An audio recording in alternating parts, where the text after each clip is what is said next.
readers, reviewers, countrymen, lend us your votes.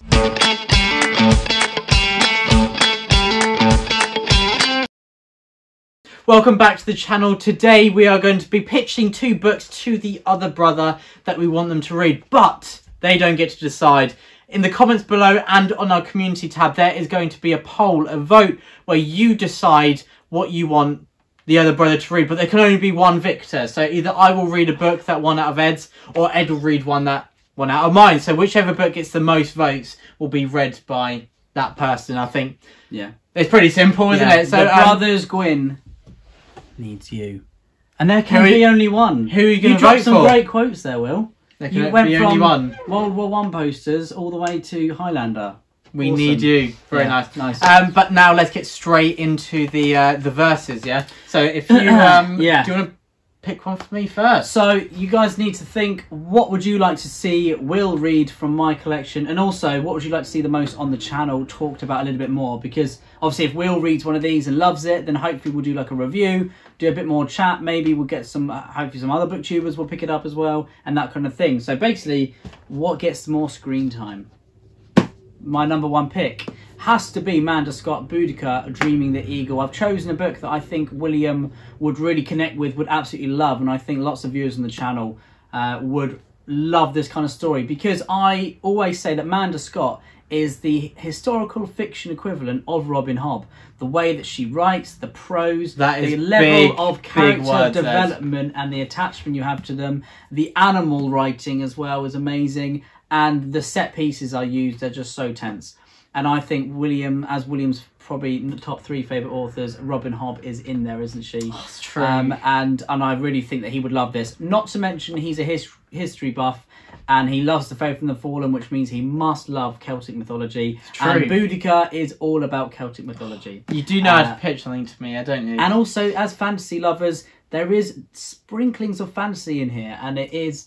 yeah, it feels real. So it's not like it's just historical fiction out and out. There's a lot of... a bit like Bernard Cornwell, where there's like, it could be seen as... even more than that. There's a whole different dream realm kind of thing going on. It's all about the way that the Celts associated with their gods and the nature around them and the planet. Oh, nice. So, cool. I Very think cool. Boudica is... and it's also one of the most epic books you could ever read. So I think also we could see William cry if he read this. So that's always a bonus. Oh, see, that is hard to match, but I'm going to try to with I am recommending Red Sister to Ed. So first off, let's read the first line, because I think that scores a lot of points.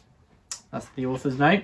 Now, right, it is important when killing a nun to ensure that you bring an army of sufficient size. I mean, you're hooked. Red Sister is fantasy. It is the first book in the Book of the Ancestor by the Mark Lawrence. This is book 1 of a trilogy, every one of which I absolutely adored. Red Sister has been so successful. So many people love it, and for good reason. Nona is a fantastic main character. Nice. She's like Wolverine, basically, in some ways. And the Red Sister mainly is about... she's like Wolverine. I have to read this. Imagine Hogwarts, but with nuns who are a bit more brutal. Yeah, exactly. Sounds Warrior funny, nuns who are much more brutal. And yeah, Red Sister, there you go. Mark Lawrence weaves the fantastical elements in so well. He creates such vivid characters. And his prose, as you know from the books you've read by him, is absolutely astounding. So if you would like to see Ed read Red Sister, make sure to vote. Raise your hand, say aye. Raise your hand. And the next one We'll be for able to me sense it. is a bit of a funny copy I have. I think this is an arc, but this is The Poppy War by Rf Quang, Rebecca Quang. Obviously, Rf Quang is on everyone's lips at the moment with the release of Babel coming out, and William will be reading that, but I think he would really enjoy The Poppy War because there are two sections to The Poppy War. The first section is the main character, Rin, goes to school, and it's essentially, Will, I know you love young samurai. It sounds like Red Sister is that kind of thing as well. It's a character going through training, and I think Rebecca Quang does it so well. And then it switches it up, and in the middle of that, it then goes into dark, brutal...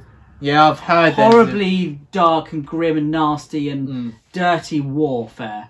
And also add in some kind of huge... like manga style epicness, which is really cool. And I think this book pretty much has it all. It has those epic highs, those epic lows. It has the character moments. It has Rin, she makes some really questionable decisions, and I am here for it. It's really exciting to read about, and I think you would really enjoy this. Not to mention Rf Quang is, one of the biggest names in fantasy. And we probably should have read more of her as well. So this would mean that we could then, we could read this trilogy as well as Babel. So, yeah. Very nice, very nice. And the last one is, I picked a historical fiction read, and that is The Gates of Athens by Conor Gooden. The Conor Gooden. And Ed loves ancient Greece and ancient Greek historical fiction. And I would say The Gates of Athens is my favourite that I've ever read. It is absolutely incredible. Gates of Fire. Oh, it's so close. In many ways, yes. In many ways, yes. Obviously, so Thermopylae is within this. Gates of Fire does Thermopylae better. But, listen to this. Gates of Fire has the Battle of Marathon, Thermopylae, and I'm really disappointed in myself, the naval battle. Gates of Athens, you mean? Gates of Athens, sorry. Right. Is that Salamis? I think it's just for Salamis. But anyway, it's a huge naval battle. And in this, we have three main perspectives who really share really explore the politics of Athens. So we have Aristides, Xanthippus, and Themistocles, who are three very important historical figures. That sounds like a lot to fit in one book. Ed, it is insane how he does it. And there is a sequel which shows the rest of the conflict. So it's multi-POV? Yes. That is very rare in historical fiction. That is multi-POV. There's one Robert Lowe book that's multi-POV, but I can't think of anything else. No, I can't think of a single other historical fiction book that is multi-POV. Wow, that's cool. Okay. So it is very unique. Conor Gooden, War of the Roses is... So he likes his multi-POV. So Conor Gooden. But everyone, look, come on. It's so epic, it's basically fantasy. Also, their cover is awesome. Turn it around as well. That helmet is just pure, beautiful. Pure gold, really. Yeah. And so there we go. That is bronze. Sorry, pure bronze. And so that is all the books, two books we were promoting to the other. And so yes, if in the comments below, if you vote, I will go through all the comments and kind of tally it up. We know Will loves stats, so it's true. Yeah. But also, and if you want to add, pop any addition sums or anything like that into the comments, William will probably work them out as well. So maybe try and trump him. And so, and also in our community post, we will be having a poll where you can put your option in there. So if you comment and vote in the poll, you're getting 2 in 1, aren't you? So you get to count for 2. It's not cheating, you can do that. Yeah. So hopefully you enjoy this video. And yeah, so we just thought it'd be fun to engage you in kind of what we're planning to read. And so there we go. There's some books we want the other brother to read. Hopefully you enjoyed Truth and Courage, the Brothers Gwynne. Truth and Courage, happy voting, good luck from the Brothers Gwynne.